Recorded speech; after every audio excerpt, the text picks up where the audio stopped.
But it sounds just like a lie. Straighten up and fly right. Straighten up and stay tight. Straighten up and stay tight. Straighten up and fly right. Straighten up, cool down, Papa, don't you blow your top.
Hello, everybody, and welcome back to Choral Question Time with me, Barnaby Smith. I'm delighted to see you. I think it's been as many as 3 months since I last brought you one of these streams. I hope you've been having as good a time as you possibly can, despite, of course, all of the difficulties that we have in the world at the moment.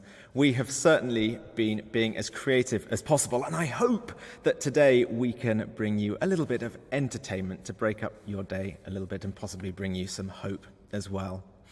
Now, what have we been doing for the last 3 months? Well, any of you who keep up with us regularly will know that we have founded a new digital festival called Live from London, and the inaugural season ran from the beginning of August with live concerts through to the beginning of October, and that really did keep us busy. Thanks to your incredible support, it was very, very successful in bringing you music into your homes, which you seem to have enjoyed, but also successful in supporting our arts community, which of course is something that we're very passionate about at this difficult time. So thank you so much. And it also means that we are able to bring you another festival. This time it's going to be Live from London Christmas. Many of you may already know about it, but the main thread of my show today is going to be previewing that festival. Now, these festivals are only ever successful because of your support, but also because of the fabulous artists who have come on board and really support the work that we're trying to do here collaboratively together. So a very big thank you to all of them. And the Live from London Christmas lineup is nothing short of spectacular. So many of my dreams are coming true, being able to hear these groups and work with them. So I hope it's also fulfilling some of your dreams as well. And we're going to start today by watching the festival trailer.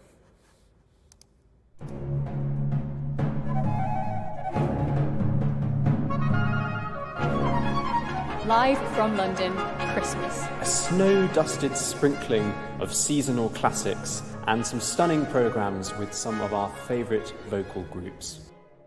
Jingle bells, jingle all the way. Each season ticket sold helps support all of the artists in the festival and arts organisations from around the world to help cover their COVID-19 losses. You can watch these fantastic concerts from the 1st of December all the way through until the 15th of January. Come and join us for a second spellbinding live from London festive festival.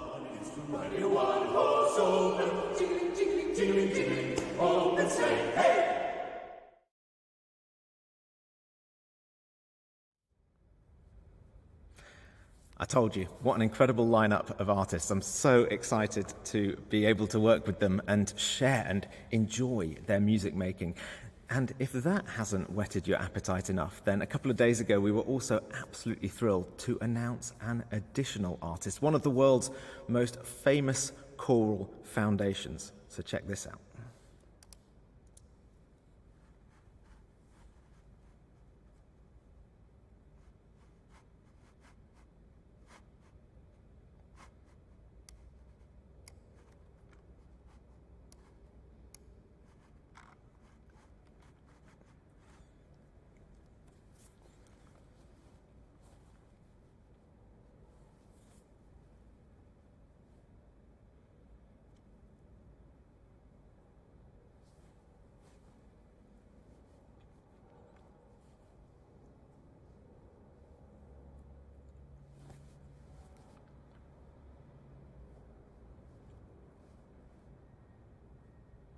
As if the building isn't nice enough, the choir is also absolutely stunning. They hold a very special place in my heart because both my brother Paul and myself began our journeys as singers as choristers at Westminster Abbey. Yeah, believe it or not, I actually have something that Andrea took when she was at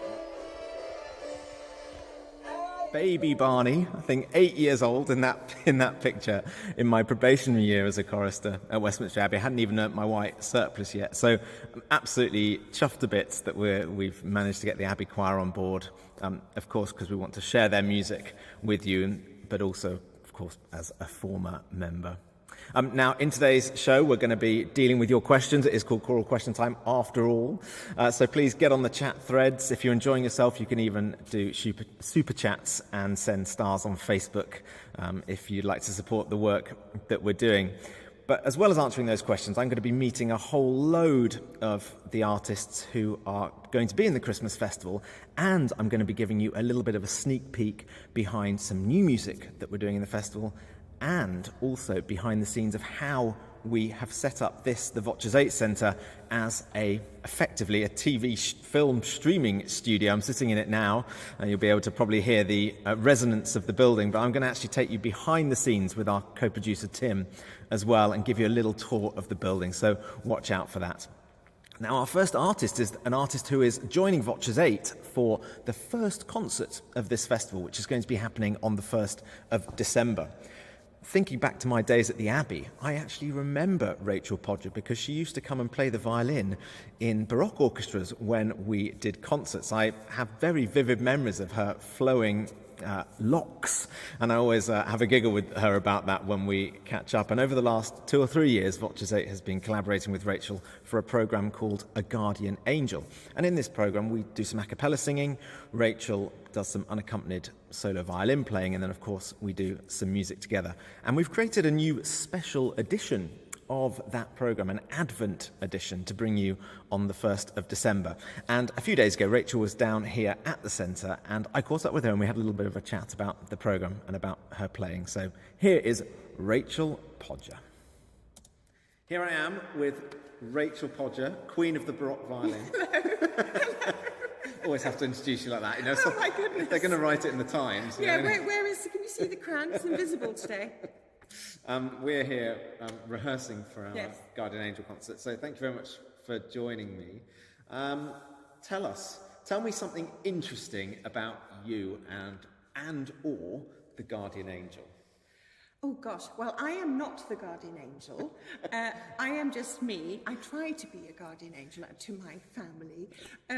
I love that piece, The Guardian Angel by Bieber, which I guess we took the name from. We didn't did, yeah. For, I thought it for the sounded good actual for a concert. programme. Yes, yeah, we should say exactly. it's a movement of the Rosary Sonatas by Bieber, which you are going to play. Yes, and I absolutely adore the Rosary Sonatas. If you're not familiar with the Rosary Sonatas by Bieber, which is a set of 16 sonatas, you should listen to them. They're Check really them out, good. and you can listen to them actually, because we can do a plug here. Because I have recorded Rachel them. has done an amazing recording, yeah. Yeah, on they're Channel Classics. They're Check so those out. incredible because they ask for different tunings for each sonata. So there are 14 different tunings, Okay. which is kind of, it's mad, and it drives you nuts. Wow. And they were written, weren't they, for the commissioning of windows? Am I making this up? Well, there are some paintings in Salzburg. Okay, And paintings. yes, and so apparently they were devotional pieces. Okay. So they would look at the painting, they would listen to the music, they would have the rosary there. Yeah, okay. So you're going to come in, and we've done this programme a few times. We haven't done this specific programme many times before. In fact, we've never done this specific programme before, but we've done Guardian Angel programmes. So when you come in to work with VOCES8, what are the things that you look forward to? Ooh, I look forward to being in the middle of all of Okay. you because I get to stand, it's so exciting, I get to stand in the Become middle the of ninth VOCES8. member. Yes, no, it feels like a real privilege, and I love standing next to Andrea, between Andrea and Blake sometimes. And sometimes I'm next to you even, which is also lovely. And what the challenge... had to say that. Yeah, yes. The challenge for me is actually to be a completely different voice, but also blend at the same time, which I guess that's what you do all the time anyway. But of course, as the only string instrument, that's a different challenge to when you're a voice. But I like to see, or somehow sense that I'm just another voice, rather than, an extra rather than instrument. something completely different. Okay. And if you had to pick a highlight for you from the programme that we're going to play, go on. And I think it could be, if you like, it could be even the piece you're not in. It could be a cappella, or it could be one of the pieces you're playing, or it could be something we play together. Go on. Oh, there's quite a lot. Oh, that's a good answer. Well, I tell you what, I really adore the chorale at the beginning of the park. Oh, yes, okay. I really love that. Owen Park wrote a commission, we should just let everyone know, for this project, and it opens with a chorale, which he then sort of reharmonises at the end. And I love the fact that it kind of goes on a journey, and you kind of hear glimpses of it, and it changes it all along the way, and then you hear it again at the end, and I find that really touching. I love that. it's I think beautiful. that's probably the highlight. Also, it comes at the end of the concert, and it's gorgeous. You're like, oh, I'm done. Great. Pressure off. No, it's not that. No, it just feels like such a beautiful ending to it all. Like everyone is home again. It just feels gorgeous. Well, talking about pressure, I mean, you are going to play solo violin, so it's just you. Yeah. No one else. Yeah. Is that the type of thing that makes you nervous? Is it difficult to do? Not anymore. Okay. It used to, although I've always quite enjoyed doing that kind of, having that kind of challenge. I think what I love about it is that I get to play a bass line, and I love bass lines. Okay. I think if I had my time again, I'd probably be a bass line player. Oh, really? Yeah, I just love the fact that it always... Hard work to carry around, though, isn't it? Very hard work, yes, not But as worth nimble as a violin. but the fact that you get to kind of direct the rest of the band or the ensemble, because of course harmony directs everything and informs everything, and I think that's so Being the powerful. leader of the orchestra isn't enough. No. It has to be the bass, because they have more power. Direct everything.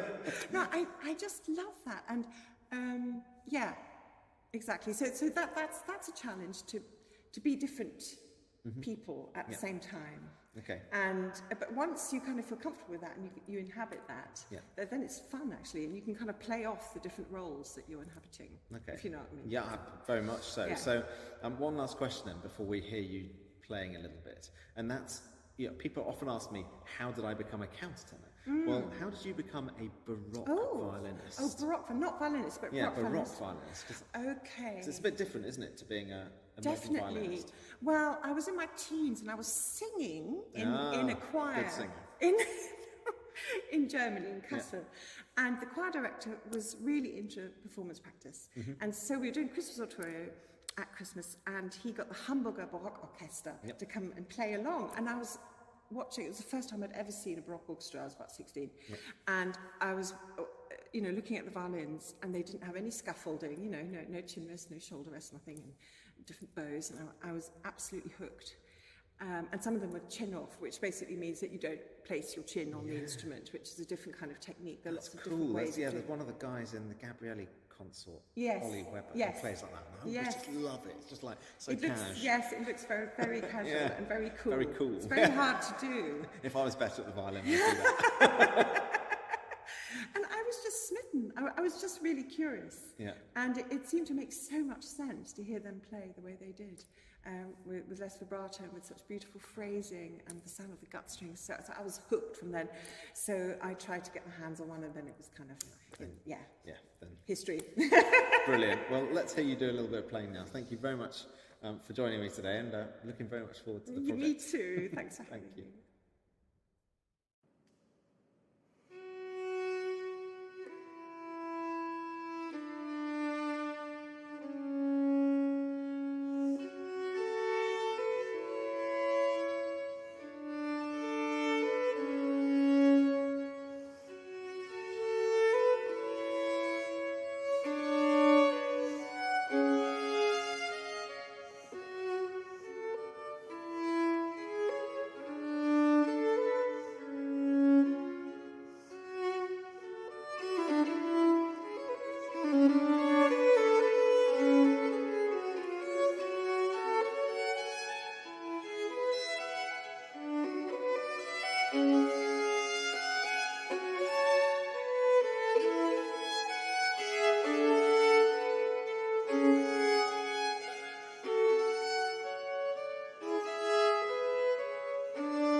What an incredible player, and a lovely, lovely lady as well. Always good fun to welcome Rachel to the fold. So thank you very much for coming, Rachel. And I'm sure you can see just from that little bit of the opening of the Guardian Angel, the Passacaglia by Bieber, that it's going to be an incredible thing experiencing her play, especially filmed in sort of close quarters. Thanks to those of you who've been on the chat threads. I have been told that I'm afraid I didn't quite get the technology right for the Westminster Abbey trailer. So having built it up as being this amazing thing, I then didn't turn the sound on. So, you can't win them all, can you? But I did think, because it's so short and the images are so nice, selected and put together by our very own Andrea, that I might play it again for you. So here then, I hope a Westminster Abbey doing some singing this time.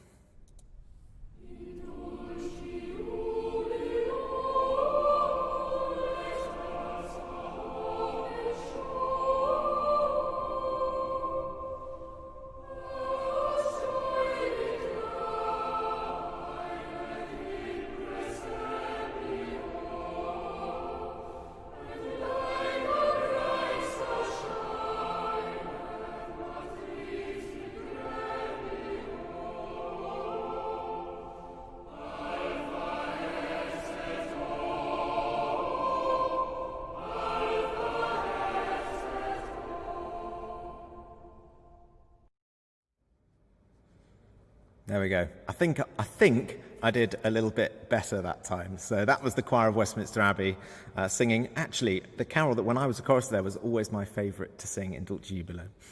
Now, moving on, we've had some great questions already on the thread. One of which has been, what is it like, from a couple of people, what's it like to work with Jacob Collier?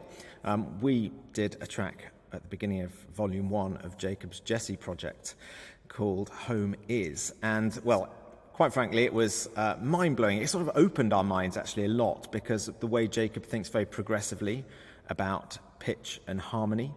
And the thing I really liked about the atmosphere was that it was very collaborative, and it was also very free and very creative. So he didn't walk in the room with an exact idea of what he wanted. So a lot of the time he was sort of asking for things, trying things out, deciding whether or not he liked them.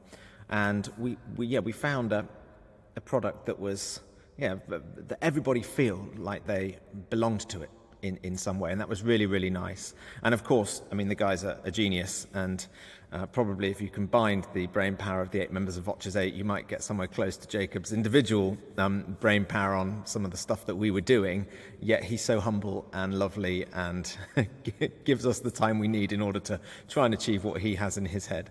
One of my funny stories is that Jacob did write himself a little vocal part in some of the chords, and for most of the day we recorded in Abbey Road Studios, and for most of the day he would sit upstairs with a pair of headphones on, listening to what we were doing and giving us feedback.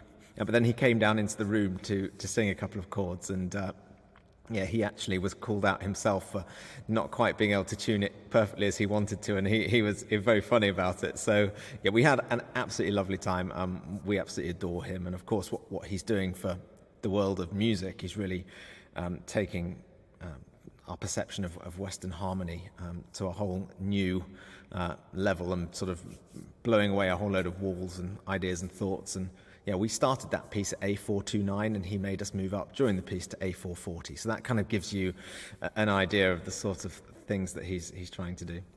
I've also had another question, which is quite interesting, about people noticing that sometimes I conduct in VOCES8, and why do I do that, and what happens with the mindsets of the other singers. We don't do it very much. Sometimes we'll do it if we have another collaborator in the room with us. So actually someone like Rachel, I conducted little bits of The Guardian Angel just to help keep things together. Also, if we have a particularly difficult piece of music to get together, and we maybe are standing in a position that works well, say, for intonation, but by doing that, we're not necessarily in the best positions to sing with each other. So a good piece would be, an example piece would be Roxana Panufnik's Love Endureth, where the two, it's written in 2 choirs of SATB, so we stand with the sopranos on the outside, actually no, I think the altos on the outside, and work our way, the sopranos on the outside, and work our way into the basses. So that means Eleanor and Andrea are opposite ends of the group, and the opening of the piece actually starts with the 4 upper voices, so myself, Katie, Eleanor and Andrea have to sing together, but we're a long way apart. So things like that, just to help things along the way, but most of the time it's done purely through breathing and listening.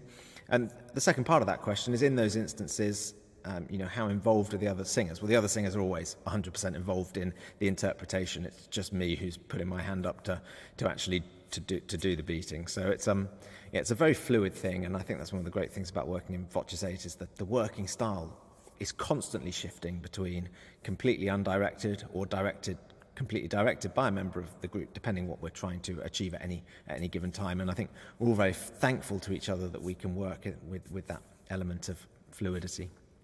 Talking about conducting, the person I'm going to speak to next is a conductor, and he is, over the last, I don't know, he might hate me for this, 30, 40 years, has created an incredible discography. Many of the sort of famous choral works, the CD that I own is his production. He is Paul McCreesh, and he's going to be bringing his Gabrieli Consort and players together for Bach's Weihnachtsoratorium, Christmas Oratorio, for this Christmas festival. But in addition to that, Paul, like ourselves, is a very passionate educator and Gabrieli have a fantastic education arm to their organisation called Gabrieli Raw. And we're really pleased that as part of Live from London Christmas, we've actually got an education project going with Raw. So I'm going to have a chat to Paul now and give you a little bit more information about that. Maestro Paul McCreesh, there he is, bringing possibly the grandest undertaking ever for Live from London, the entire Weihnachts or Christmas Oratorio by J.S. Bach. Quite an undertaking, very, very exciting. Why did you choose that piece, Paul? I mean, obvious ties to Christmas, but was there anything else? Well, it's a piece actually that we don't do very often, and it's very strange because if you live in Germany, they do the Christmas Oratorio every 5 minutes in every church. But, you know, of course you do hear it occasionally in England, but it's not a repertoire piece in the same way that Messiah is. So I thought it would be very nice to join your wonderful enterprising Live from London series of online programs. And what is lovely about the Christmas Oratorio is it's not really a piece. It's actually 6 separate cantatas which make a piece, and they're all designated for a particular day over Christmas. So I thought, what a wonderful idea. We could do 6 short programs, which would be absolutely perfect for people to join over the Christmas period. I can't think of a better way to spend Christmas than listen to these outstandingly beautiful pieces of Bach's music. And obviously one assumes accompanied with a nice glass of wine before or after your supper. So I think it's a really great music, but very user-friendly as well. And talking about being accompanied, I mean, one of the things that probably is really not to be missed is that it is planned that you and I will be in conversation about, the Christmas Oratorio, and who knows what else, so that we'll get a little bit of a chat between the two of us before each one. So I'm sure people can tell from the flowing banter here that that's going to also be something special to tune in for. The icing, the cherry on the cake. Let's go with that. Yeah, I hope so. I mean, I think each of these cantatas has a particularly sort of wonderful feeling. They have a very different emotion. They're not all the same. And it's lovely just sometimes to talk a little bit about that. You know, they're both the most gloriously approachable and easy to listen to music on one level. But as always with Bach, there's so many layers of interest. So hope we can give a little bit of background information as well. I'm excited because it's not a work that, well, I've conducted it a couple of times, but it's not a work that I'm sort of massively, how should we say, knowledgeable about, I suppose. So I'm looking forward. It's going to be like coming to school for me, our little conversations. So I'm excited about that. As well as that, we've also you've dreamt up a fantastic way to engage with the youth. Global youth, actually. I think it's open to probably anybody from anywhere in the world, with a lovely project called Bach to School. So do you want to tell us a bit about that? Yes, I can tell you a bit about that. I mean, it's well known that I'm as passionate about the education of music as music itself. And we all know that the pandemic has caused really severe challenges, not just to the arts world, but to the education world as well. And the idea was to create a project that was possible for young people to take part in, because a lot of the schools, even the schools that do have choirs, they can't actually meet in big groups. So we came up with this rather nice idea, myself and actually Simon Toyne of the Music Teachers Association, to create a project where we could engage small groups of singers in some really great music. And Bach's music is perfect for this, because many of you will know, for perhaps the most famous piece, Jesu Joy of Man's Desire, we call it in English, a little cantata movement with beautiful instrumental parts, but actually quite simple vocal parts. And there are many cantatas and movements in that style. So we put 7 or 8 of them together. We've recorded all the parts on period instruments with the Gabrielis, and we've made it available to every single school in the land. And indeed, there's been great take up abroad as well, completely free of charge. And the idea is to get young people to join us on video, singing this wonderful music whilst we play. And each of the programs is going to have a little cantata movement, so you can see the beauty of young people discovering this music for the first time. And that actually, for me, is one of the most exciting things, and a great thing for Christmas. Christmas is nothing without young people, and this is one way of celebrating it. That's amazing. We're looking forward to putting the whole thing together. So to let people know that we'll put something in the chat now, a little web address where they can go and find the information. And I'm going to say thank you to you. I know that you have Meals on Wheels arriving, so I shouldn't take any more of your time.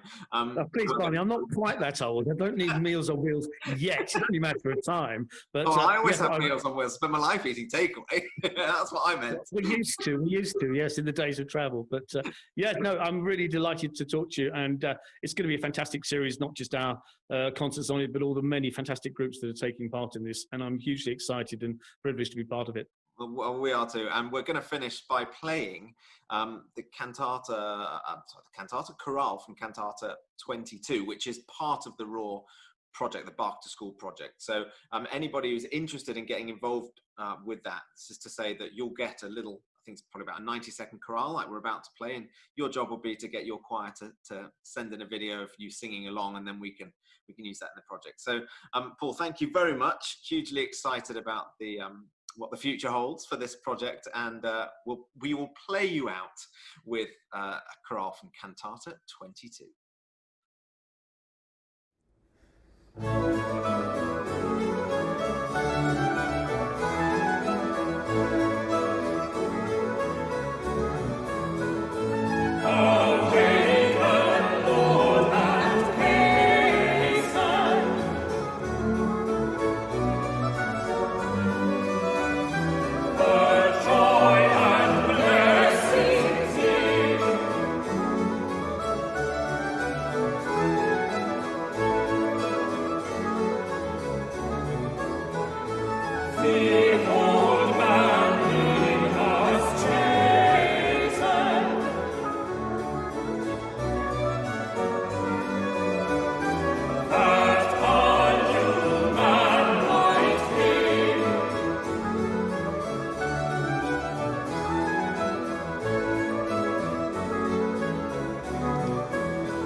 Very nice to see Maestro Paul McCreesh there. Hugely looking forward to that project. An amazing lineup of singers. To name a few, I might be able to name all 8 actually. We've got Carolyn Sampson and Anna Dennis singing soprano. Altos Helen Charleston and countertenor Tim Mead. Tenors are Jeremy Budd and Hugo Hymas. And basses Ashley Riches and Roderick Williams. If you don't know some of those names, go and check them out. They are absolutely incredible. Playing, of course, with the Gabrieli players who were in that video. And I don't know if anyone else spotted Ollie Webber there with his off the chin violin moves. Absolutely love it. Love watching him and the whole group play. Now, we are making some changes to how we've picked our artist lineup in this Live from London Christmas.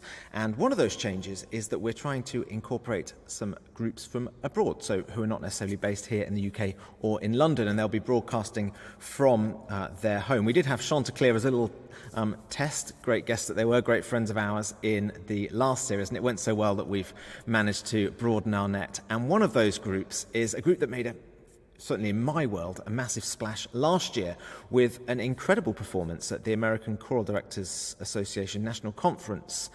They are called the Aeolians, and I'll never forget hearing them play Singet dem Herrn. And I caught up with their director, Jason Max Ferdinand. Now joined by 2 fantastic colleagues. In the top left of the screen as I look, it's Jason, who is the director of the Aeolians. And if you're a follower of VOCES8, if you can see through the beard, you might notice that in the bottom screen here, we've got Blake with his hobo chic going on. Thanks very much to you both for joining us. I'd like to start by saying, Blake, I could never pull off hobo chic, so fair play.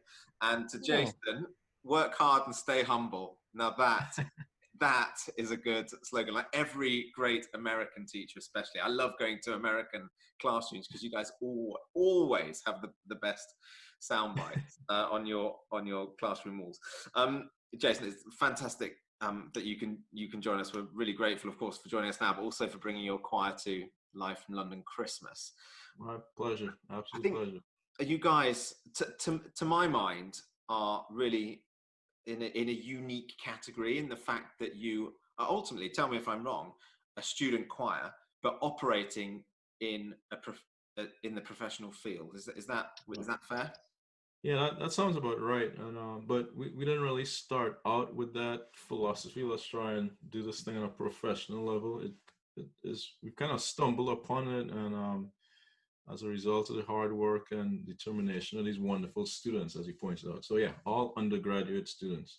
And which university are you linked to? This is Oakwood University in Huntsville, Alabama, which is the north of Alabama, as north as you can get, close to Nashville. And small little school that's produced amazing talent. Take Six and Brian McKnight, and the list goes on and on. Wow. So tell us just a little bit about the ensemble itself. How many singers, for example, are you normally working with? It tends to vary from year to year.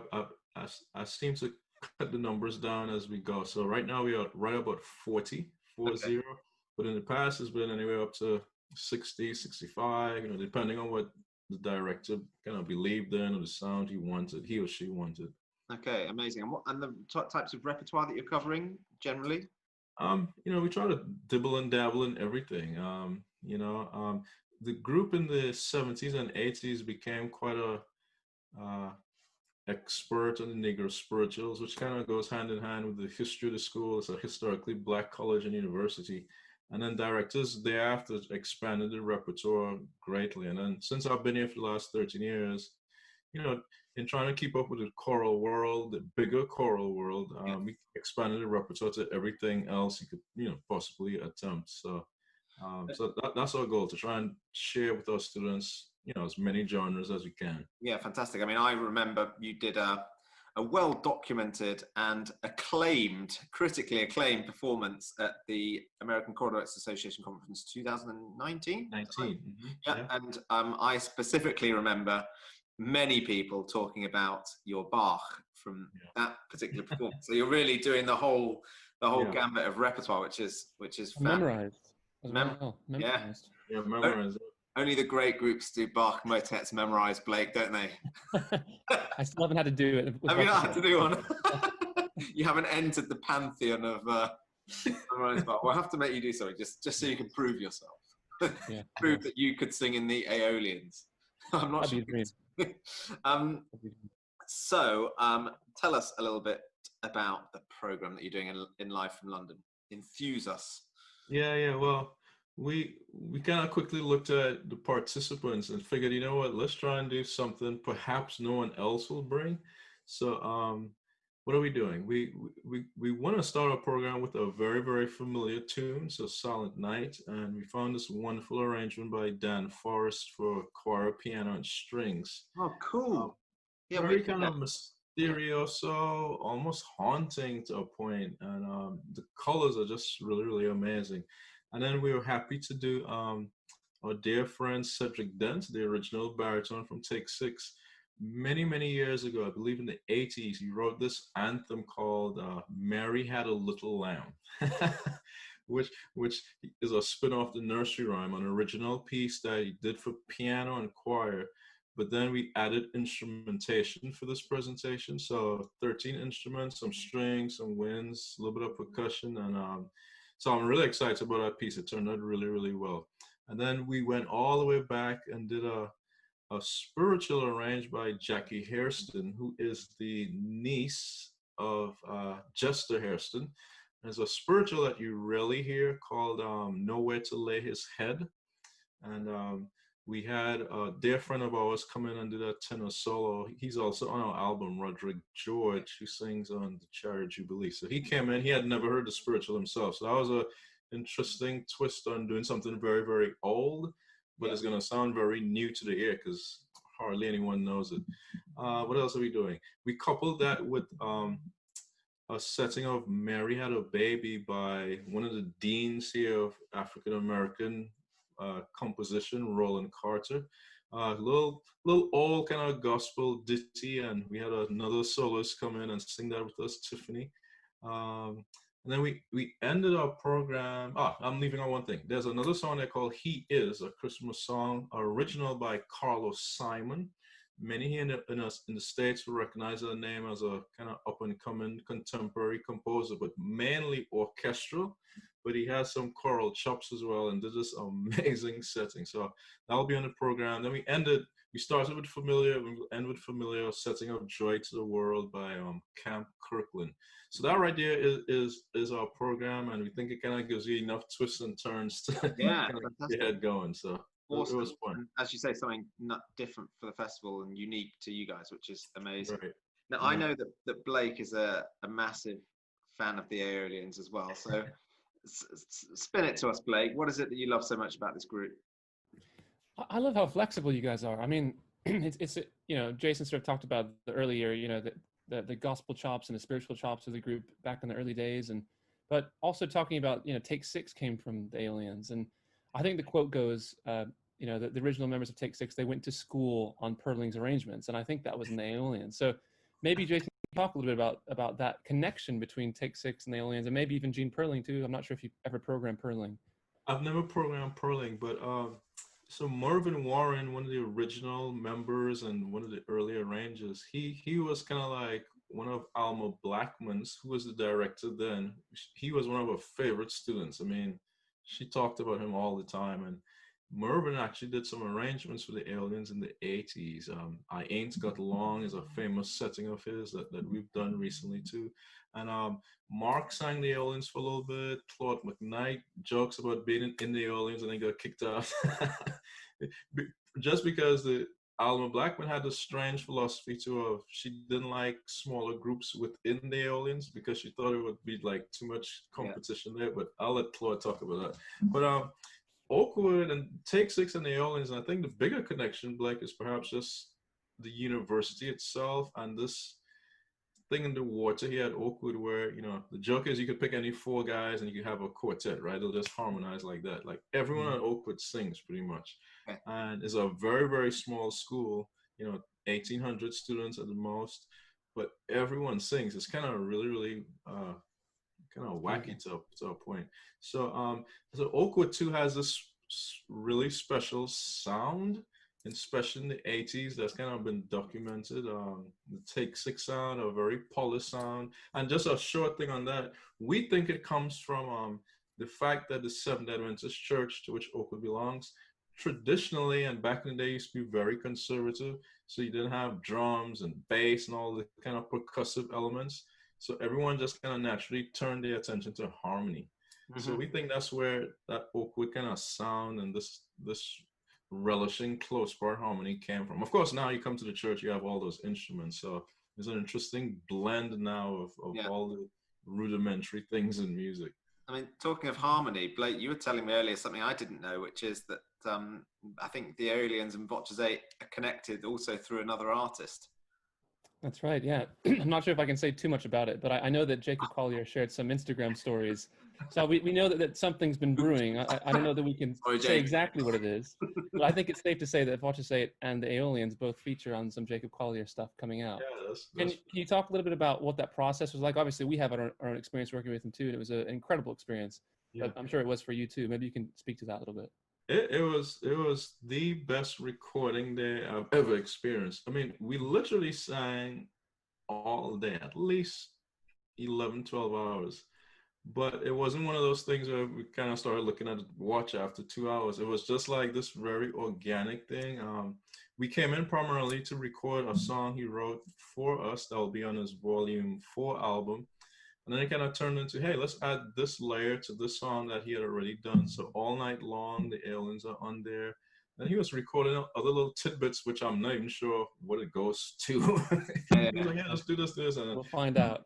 Sounds pretty similar to us. Well, talking of recordings, you guys had a disc out. Was it last year or was it this calendar year? When did that? Album that came out? Yeah.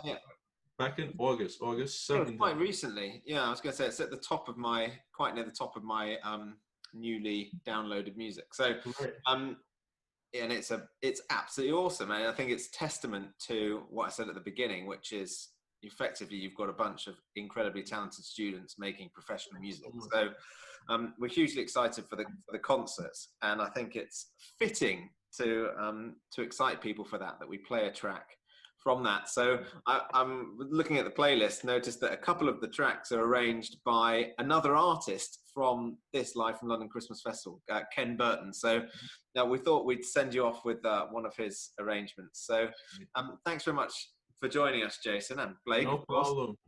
And for all the people listening, this is the Aeolians singing "The Promised Land," arranged by Ken Burton.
What an incredibly talented group of young singers. If you haven't checked out that album by the Aeolians, then definitely do so.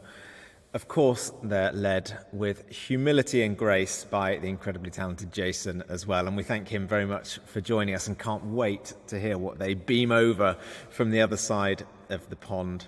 That concert is forming the second part of the second Live from London Christmas event. VOCES8 is going to be singing the first half of that programme for you on I think the 5th of December. And I'm going to talk a little bit about the first half of that programme a little bit later on. Now, talking of VOCES8, we have been rehearsing. We've been rehearsing some new music that we're going to be bringing to you during Live from London Christmas. And I took the opportunity yesterday to whilst we were doing that, to have a very brief chat with the guys, to ask them what are they particularly looking forward to from Live from London Christmas. So here's their highlights. Okay, so here we are with VOCES8. Question is, guys, something you are looking forward to in Live from London Christmas. Andrea first. I'm looking forward to all of the young performers that are going to be performing in the concerts. Al? Far more silly. Johnny being Santa. Christmas lights. Oh, nice. Blake? Looking forward to many a 13 flat 9 chord from Take 6. Oh, nice. I'm looking forward to Fagiolini's Christmas Eve gig. I think it's going to be amazing. Okay. Gabrieli in the Christmas Oratorio. Gabrieli's Christmas Oratorio or Bart? No, Bart's Christmas Oratorio. I got you. Yeah. I'm joshing with you. You took mine. Oh, sorry. I'm looking forward to it being done as it would have been done. Okay, the oratorio? The oratorio. Okay, great. Thank you very much, guys. And now tell me, how many of you, put your hand up if you're going to be tuning in to Choral Question Time at 2 p.m. Oh, yay. Thanks, guys. Tuning in. There you go, just to prove they're definitely still alive and working hard for you to bring you some great music this Christmas, my colleagues there in VOCES8. Now, many people are asking great questions on the chats, and one of those questions is something we get asked quite a lot, which is, what do we think university-age students can be best doing either whilst they're at university or looking for university or looking for stuff to do after university to best prepare them for a world in professional choral music? I think probably the answer that we give the most is preparing yourself to be the most versatile singer that you can possibly be. Of course, being in a group like VOCES8 requires a high level of versatility just because of the different genres of music that we sing. But I think generally a successful freelance career is going to consist of many different facets of music making with many different directors, all of whom will be asking you to sing in slightly different ways and achieve slightly different things, and of course across a multitude of repertoire. So, I think we can get very obsessed about specialising when we're sort of in our formative or coming towards the end of our formative studies, and there's absolutely no bad thing in that, but always just keeping as broad a mind as you possibly can and making sure that you're challenging yourself. I think the other thing that we always suggest is that you try and say yes to as many opportunities as you can, because that way you're going to meet people and you're going to have opportunities to begin to develop your skills in a variety of different areas. For people who are sort of coming to the end of their studies and looking specifically for a way in to professional choral music, I think some of the greatest door-opening opportunities are young artist programs, and there are many here in London I can tell you about, groups like the 16 who have the Genesis 16, VOCES8 we have a scholarship program, and there are also a great many opportunities over in America and globally. So I would really look for those young artist programs, because again, that's a really good way to meet directors and people who ultimately would be able to book you. And in fact, two of the current members, Katie and Ewan, are both former members of our scholarship program, so they've come through that route as well. And the final piece of advice that we give everybody is just to be a good colleague. I think it's especially difficult when you're young, because you will walk into a freelance environment or freelance working environment, and you'll see people maybe you've seen in these choirs for a long time. Often you're quite nervous, so we all know that we can act not necessarily well within our character when we're nervous. Some people retire, some people like myself, maybe fill the room perhaps a little bit too much, or whatever it is, just trying to be yourself and trying to be a great colleague and ultimately a nice person means that people will actually hire you again, and that's a very good reputation to have. So little bits of advice there. We are very aware that all students at the moment are struggling to be able to complete their choral programs because obviously the social distancing laws. So this actually leads quite nicely into just explaining a little bit that we are trying to help with that and are developing what we're calling the VOCES8 Digital Academy, which really does what it says on the tin. It's a whole set of courses that allow what would have been in-person choral courses still to happen, because we're providing full modules with coaching content from the members of VOCES8. And actually what's been really quite good fun to put together has been performance videos. And in these performance videos you can actually see VOCES8 performing, but then you can remove specific voice parts. So if you were the second alto in your group and you wanted to sing joyfully with VOCES8, you could remove me and you could take my place, both visually and with the audio as well. So it's a really cool project that we've been working very hard on. I've got just a little trailer here that I'm going to play for you now. So this is just a bit of information about VOCES8's new Digital Academy.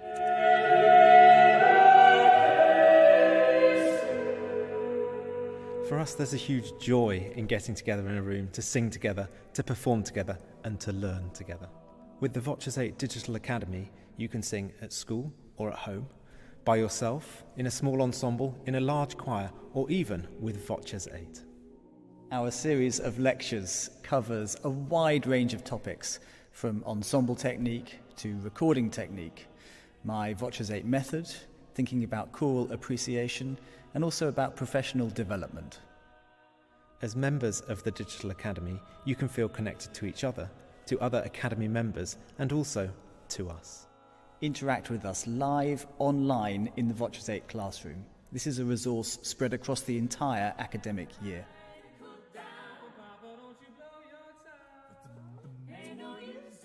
Teamwork. Flexibility. Gaining confidence. Technique.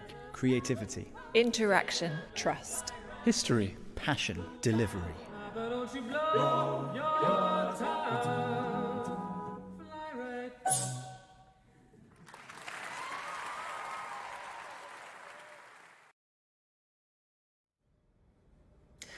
We would love you to join us on that new venture. It's not just open to universities, colleges and schools. Of course, it's also open to individuals who'd like to get involved. It's been a lot of fun to make, and we hope you guys will have a lot of fun working with it as well. Now, we have got a lot still to come on this show. We're going to hear from some more of the directors of the ensembles we're working with, some of the singers, Robert Hollingworth and Fagiolini. Peter Phillips is going to be talking to us, and we're going to be playing some new music by a new recording by the Tallis Scholars. But first, I don't know if any of you are like me. I love to geek out about digital things. So all this stuff in here makes me really quite excited. And I think there's an inner geek in most people. Certainly it might cause you some interest as to how we make these streams and these concert films that we're doing for you. So earlier today, co-producer Tim and I did a little tour of the VOCES8 Centre for you. So get comfy and get geeky. Hello everybody and welcome to this, the hub, the vestry of VOCES8 Studios. This is what we call the box. This is where everything happens.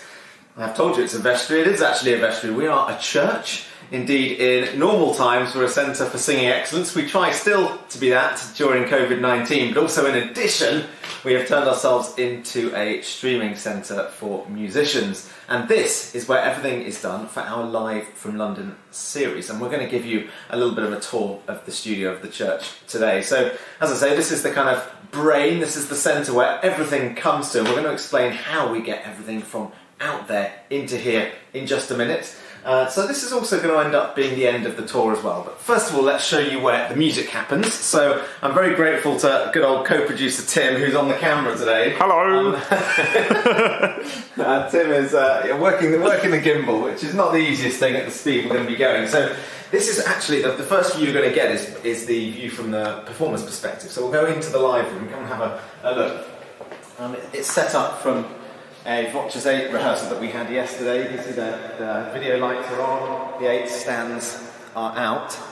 And if you can see beyond the lights, we're going to go back there in a minute, you'll see a whole array of cameras. So why don't you come up to the stands first of all. This is my personal position in VOCES8, just here. If Tim comes and pops himself on these black marks we have on the floor, it gives you the kind of true performer's view of the building. Now in the studio we have we have 14 cameras, one of which is on the gimbal now, another one is here on the crane. This crane is normally operated by Tim during a concert. And then if we dip behind, we're going to come under the level of the lights, so you'll be able to see a lot better. We have a whole series of cameras that span all the way around the arc of the building. We actually have a variety of cameras, so and a variety of lenses on them too. All of our cameras are Panasonic. If Tim comes in on, why don't we come in on this one, Tim? This is actually camera number 1. So this does the wide shot. It's Panasonic S1 camera. It's got, actually this has just got the kit lens which comes with the camera because it's quite a versatile lens. It's a 24 to 105 mil for anybody who likes that sort of thing. F4, I think, lens. So that's our wide lens. Then we also have lenses that go a lot closer into the performers. If you watch any of the streams, you'll know that. Lenses that are, this is actually a micro four thirds sensor, which means that it takes the picture and crops it a whole third, so it would be 1/3 closer than any other camera, and it's got a longer lens on it as well. It goes into 200 mil, so that's actually like a 300 mil normal lens. That's a Panasonic GH5S. And the last type of lens that we have is a lens that I love. It's got a very high aperture on it, an f2.8 aperture, which means when we go into a singer, or a musician, we're getting a really clear image on the singer, but the background, the depth of field, really softens off. So you get a very artistic shot. And these are also quite long lenses. They go from 70 to 200 mil. So again, if you put that on to a micro four thirds camera as well, that increases to 300 mil. So lots of different types of camera. They all shoot in 4K, ultra high definition. And yeah, it's great fun to use. We can get so many different angles. We also have, some of them have very special fluid flow heads on them. These are made by Manfrotto, an Italian company, and they're very good for panning and stuff like that. And these lovely screens, quite a new addition to our kit, actually means that the camera operator can see a really good, clear image of what they're doing. So that's the setup on the cameras. We have a whole array of microphones. Poor Tim's trying to do his best to catch up. The microphones we use in here are the ones that we use for VOCES8 recordings. We can have up to 24 channels of microphones. That's quite a lot. We have a combination of small and large diaphragm condenser microphones. They are either omnidirectional, which means they pick up a 360-degree image. Those are the sorts of mics that we might use in a choral recording where you want to capture the space and the beauty of the sound in the space, as well as the sound coming out of the singer's mouths. And we also have more directional microphones, so cardioidal microphones. And yeah, if you're into your microphone models, we've got a mixture of Neumann 183s, 184s, Neumann U87 large diaphragm condenser, very famous microphone, Neumann 103s, Sherps, we use Sherps MK2Ss, nice omni pairs, DPA 4006s, a whole array of microphones that we're very lucky to have. Now they all plug in, they normally, what we try to do in a concert is we'll try to have a main pair of microphones, which you can see out here. So, because we don't want to clog up the image too much in terms of for you guys watching. So a normal setup for us with VOCES8, which we don't quite have that now, is a main pair of microphones. We don't want to go too high in the church because, as you can probably hear just from my speaking, this is a very boomy space. So if we go too high with these mics, then you're going to get a lot of acoustic and not a lot of direct singing. But what we will then try and do is maybe put one cardioid microphone for each pair of singers. That just allows us to get a little bit of bite, a little bit of crunch on the front of the sound, so it doesn't feel like you're just having soup all the time, but there's actually a crouton or two in there as well, of a food analogy. So let's take you back. It's not the tidiest thing in the world at the moment because we're actually shifting the studio around, so you have to excuse a little bit the mess, but this is behind the scenes after all. If we come back here, the way it all wires up is super cool, because all of these various devices, cameras and microphones, they all have an analog lead, and those leads come through, and they all congregate at our stage box, which is here. And in this box, we have our camera inputs here, and our microphone inputs here. The camera inputs are all going to link to this 8M Production Studio 4K. That can take 10 cameras for us, 10 of our 14 cameras onto the stream. So invariably when we stream, we'll be streaming with 10 cameras and have a further 4 there if we want to do anything in post-production afterwards. And then the audio goes into this lovely Goliath made by Antelope Audio, and that's got 16 beautiful mic preamps in it. If we want to go up to 24 mics, then we do have a separate mic preamp that just slots in here, which increases our capability. The cool thing about all this is that the sound comes in and it whizzes up a fibre optic cable, which looks like this. So 16 channels of audio go up one side of this cable all the way into the control room where we started, and then it whizzes back down another fibre optic cable with all of the production. So let's say we might have done an EQ or some compression or whatever it might be on the sound. It comes back down and into the 8M machine. And the 8M machine is that video machine. The 8M machine then pairs it with the camera feeds that are coming in. And it puts the CD quality sound onto the camera images and sends it all up another fibre optic cable back into the brain, the hub, the control room, and we then get given the choice of those 10 camera feeds, all of which have a CD quality sound image on them. So you get 4K video with CD quality sound. It goes down a little tiny fiberglass just a piece of glass. Very easy to break, so we have to be careful. And that all then zooms. Tim's backing up very quickly. You're doing a great job, Tim. This is completely random and absolutely totally unrehearsed. That will all then zoom back up, and you can actually see that those fibre cables, if we look at, they go up, I don't know if you can see my hand, Tim, they go up behind that camera above the pulpit. I know where they go, I put them up there. They go all the way along the top of these cupboards. Oh, you can see a little bit up there, Barn, look. Behind the tape. There we go. Yeah. They go all the way along the top of the cupboards,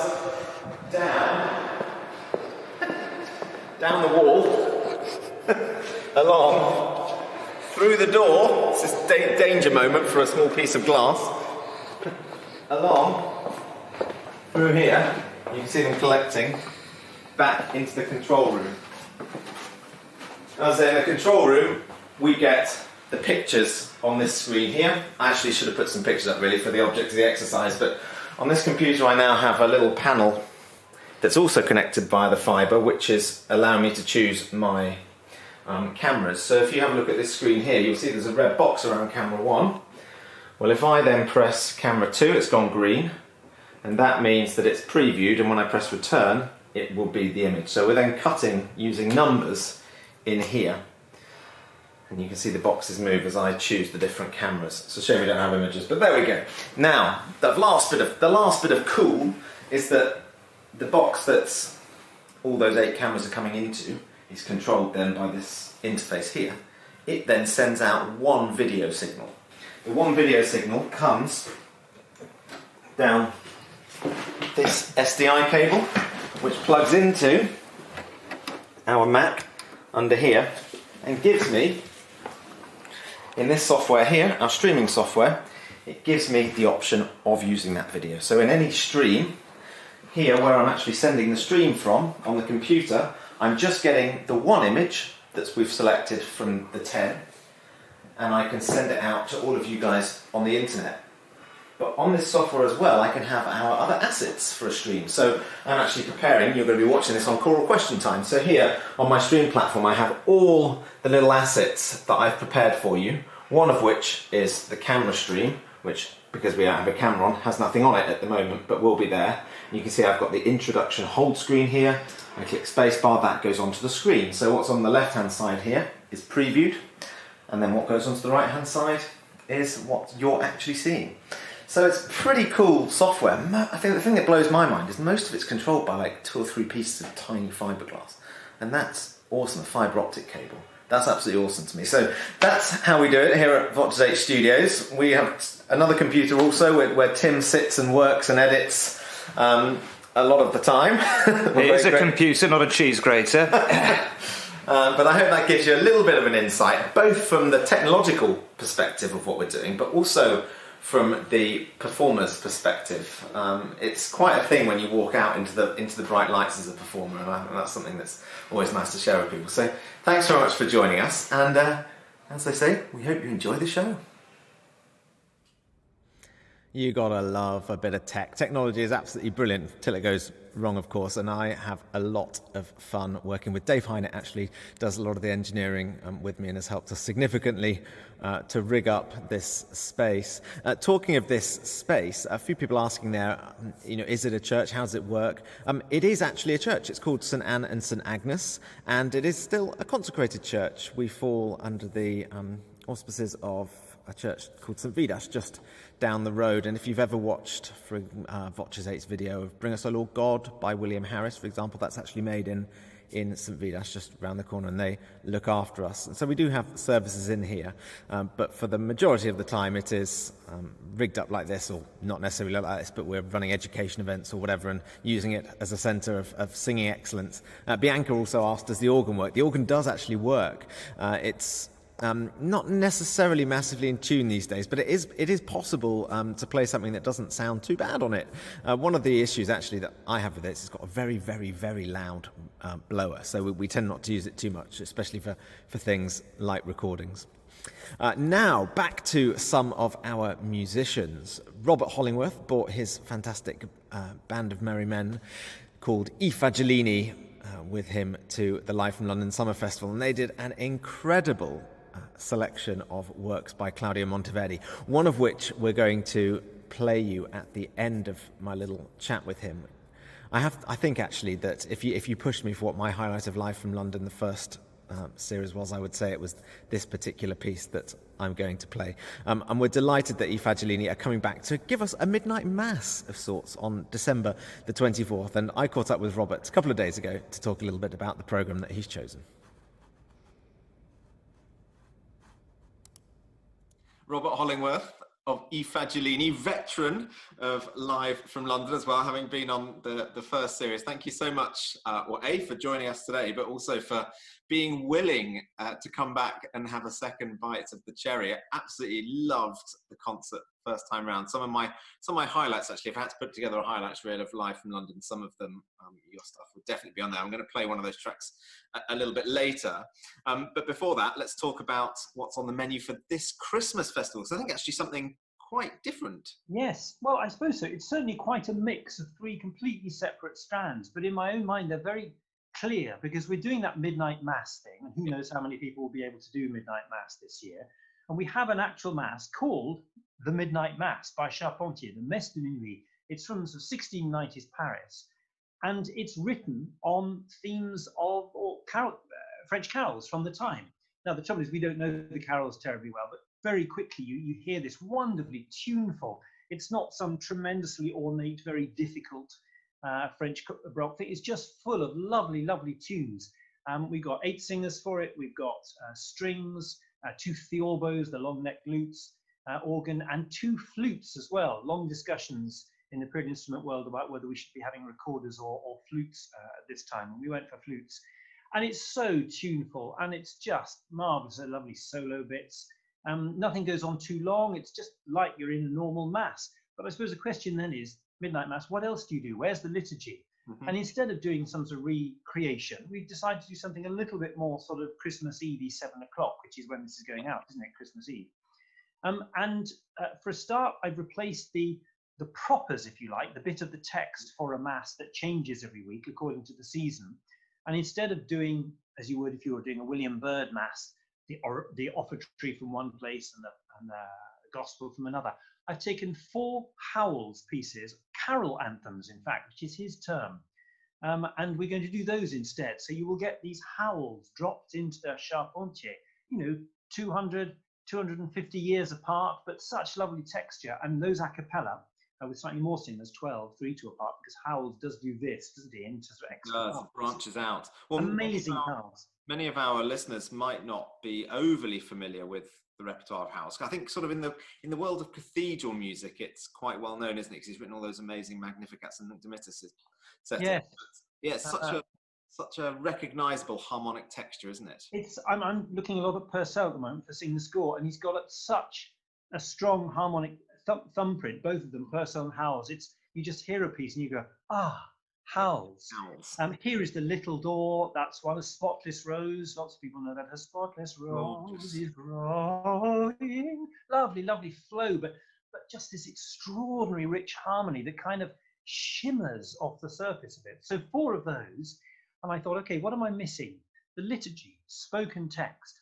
And so for this, I mean, it's spoken text, but it's not liturgy, is it? We're going to read out Dylan Thomas's A Child's Christmas in Wales, which is this wonderfully heartwarming, but very real story of Christmas in Thomas's Wales. All sorts of stuff about things that used to happen every year, how there was snow everywhere, funny things going on in the family. So you get this text in my best Welsh accent with all this lovely music around it. So it's a very happy hour, very relaxed hour, and a rather special one. We won't be able to get together on Christmas Eve in quite the same way, perhaps.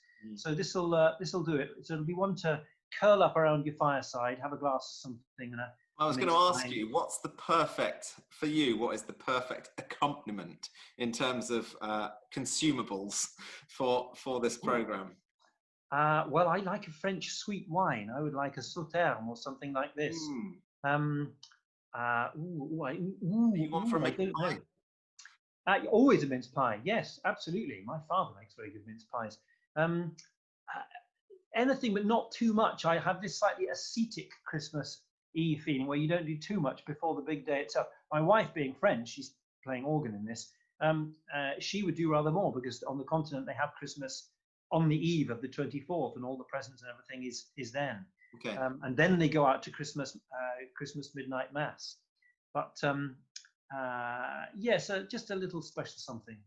Very nice. Well, look, we, as I say, hugely grateful for the fact you're supporting the festival again. And well, no, let me interrupt and say I think all of us artists are just hugely grateful that the festival exists. This is a really scary time for all of us, and the fact that you guys at VOCES8 got this series going from scratch in no time at all, with such elan, it's great to be part of it, and I hope people support it, because it's a very, very direct way of supporting the artists, as well as getting an unbelievable lineup of, I mean, you've got everyone, but you've got most of them, haven't you? You've got Take 6.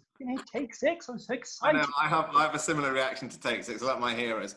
So well, we should. I mean, that's very kind of you to say that. But of course, a huge element of the thanks has to go to the people who do support it. So the people probably watching this stream, we're very, very grateful. Keep buying, folks. The Tallis Scholars and Take 6 in one festival. Yeah, you've got to be thankful for lockdown for something, haven't you? Yeah. There you go.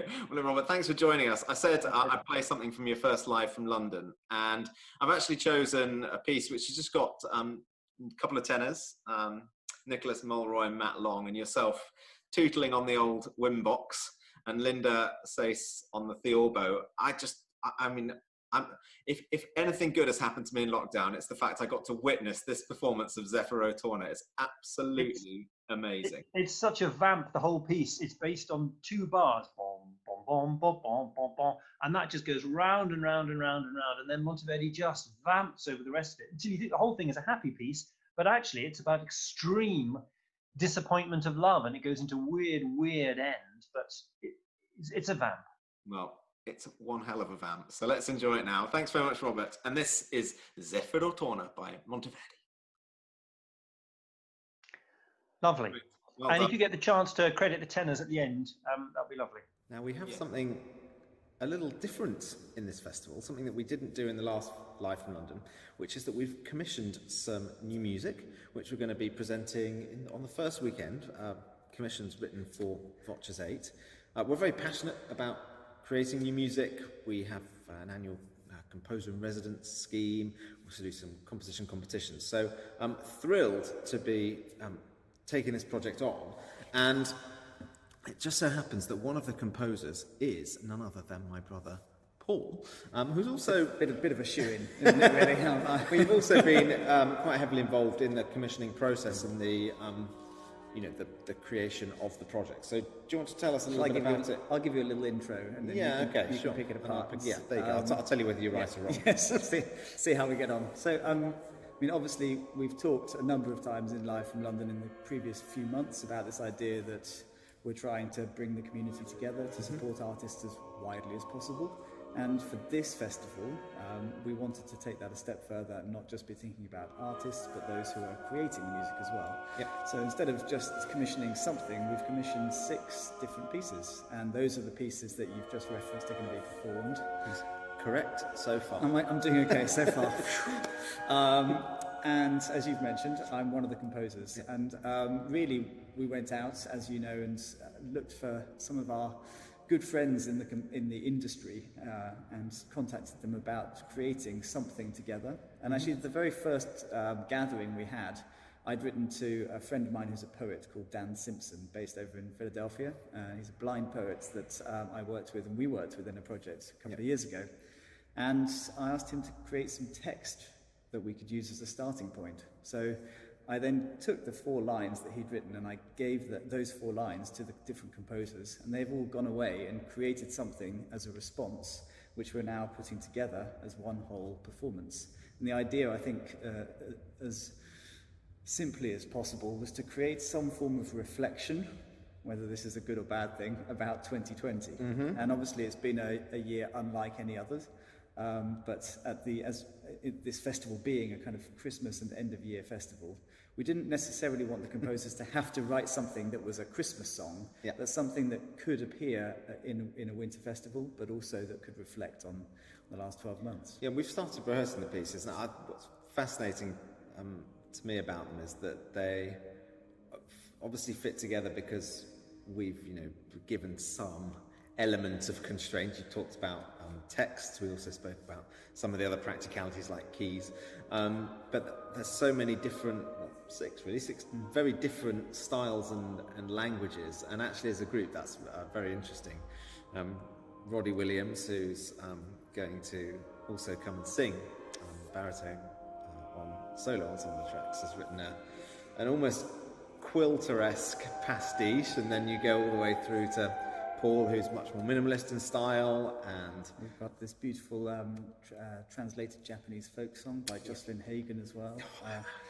It's really beautiful. I love that. Anybody who knows our track, "The Snow It Melts the Soonest," off our winter album, we were talking about this the other day. Is that your It's feeling? really, it's like That's really, if we were going to pair it in, let's say next Christmas, with another one of our songs, it would be that. Yeah. Then we've also got Ken Burton, who's written something, and alongside, he's also going to be performing, isn't he? He is. He's in the festival, and it's keeping us on our toes. Lots of 3/8, 7/8, 5/8 in there. Yeah, that's great. And then who else? We have the wonderful Melissa Dunphy, of course, who's also based in Philadelphia, and quite aside from her composing, has one of the best just stories about life. If you go onto her blogs, and I think she's been doing a podcast about it, she basically has discovered hidden treasure in her house in Philadelphia. Did you know anything about this? I didn't know about that. See, it's a story worth exploring. Okay, I'll check that out. I won't give it away, but it's definitely worth checking out. And her music, of course, is just fantastic. And for me, it takes us... It's a sound world, actually, that is quite new to me for the way she's written. I'm used to her being quite experimental at times, and she's actually written us something that almost sounds... It's quite hymnal. Yeah, it's beautiful. Very, lovely and reflective. And then Taylor Davis, who's a long-standing friend of VOCES8. We were very fortunate to record Taylor's Magnificat, which is a piece for chorus and full orchestra last summer. And that's a really huge number. That's a huge piece. This is very different. But Taylor never ceases to amaze me that he manages to cook up a gem each time. And actually, he wrote a piece for Apollo 5. Which was in the last festival. Yeah. And I Yeah, absolutely love and adore it. And his solstice this time is also particularly. I'm actually getting a phone call, so to prove that this really is. It really is live. It's a great piece. So there's so much to look forward to.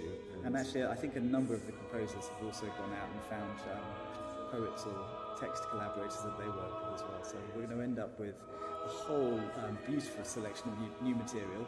And I'm really excited to say, on the day that we have them performed, with VOCES8 and with Roddy singing them, I believe they're being published the same day by Edition Peters. So, so you can get your hands on them. So anyone who likes what they hear can absolutely. We better do some rehearsal so that you like them and think they're good pieces, and then you can buy the score. The critical thing is you don't mess up. No, well, you know what? It's really nice. I always think it's, it's just an honour to be able to premiere pieces, bring new art into the world. And we often have the most vibrant rehearsal process with new music because, with all the will in the world, if we're singing a piece of William Byrd that we've all sung in 5 other choirs and heard on 10 different CDs, then everybody comes in with some sort of idea of how they normally do it.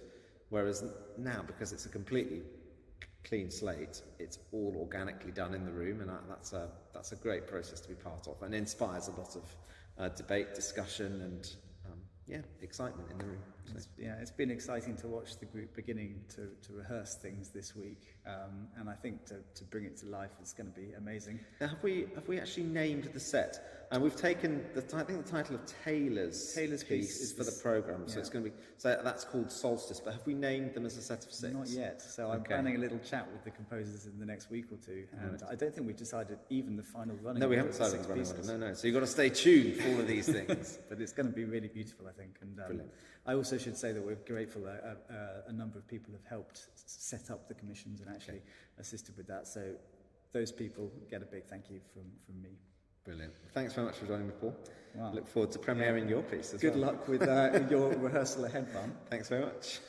See you in a bit. Now, those commissions that I've been talking to Paul about are going to form the first part of the concert sung by VOCES8, which the Aeolians are going to sing the second half of. And I also forgot to play you that wonderful Zephyro Torna. So before we go any further, let's hear from Fagiolini one more time.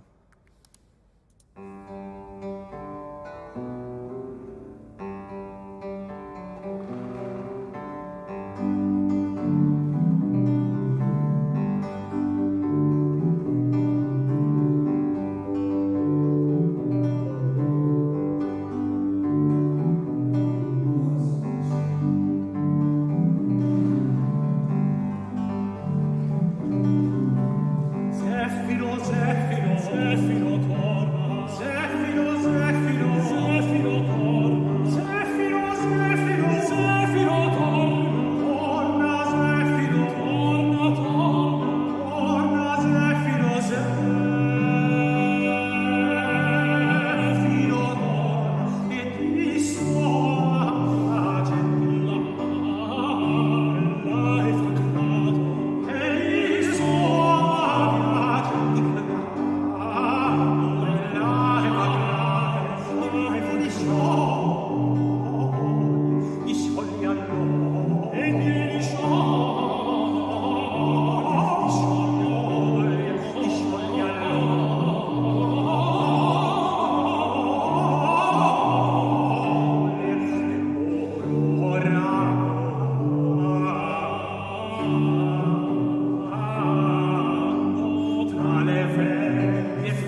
What incredible virtuosity there from Nicholas Mulroy and Matt Long in that performance of Zeffiro Torna from the first Live from London festival.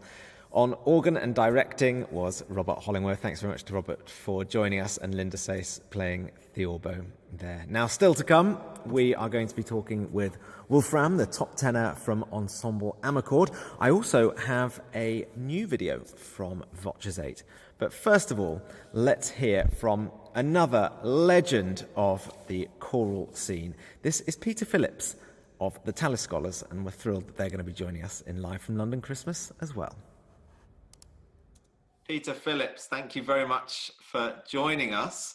I have to say right at the beginning, I'm a little bit starstruck, lifelong fan of the Tallis Scholars, and you know, so much of your work over the past, what's it, 40 plus years? Yeah, it is plus, but let's leave it like that tomorrow. Yeah, let's leave. Yeah.